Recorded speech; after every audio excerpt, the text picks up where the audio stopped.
Halo guys, selamat siang. Kebetulan ketemu lagi dengan saya Rahmat. Kebetulan saya ada di kawasan industri Jepara Mayong.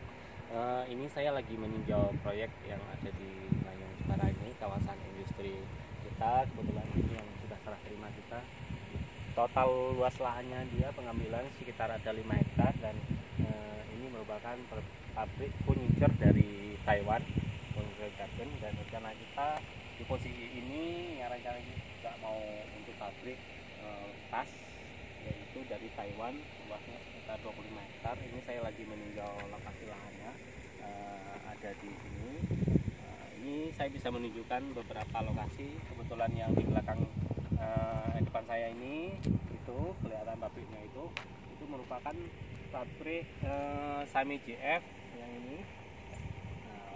Sami JF, dan yang kelihatan atapnya itu merupakan pabrik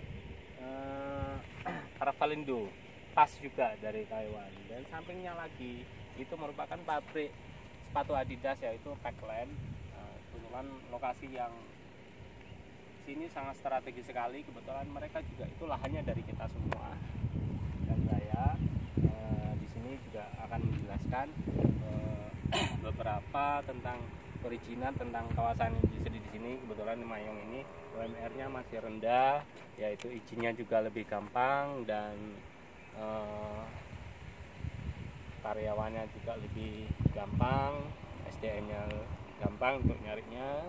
Kebetulan ini kita juga dari Sami sekitar ada karyawannya 3.000, dan rencana ini masih proses baru 500-an lah karyawannya. Untuk para investor yang ingin berinvestasi di Jawa Tengah, saya sarankan untuk bisa di lokasi kita ada di Jepara ini. Untuk apa? Kita bisa support semua lah, kita bisa bantu misalnya dari perizinan, penataan lahan, dan juga kita juga ada konstruksi bangunan juga kita bisa membangunkan jika dikenankan.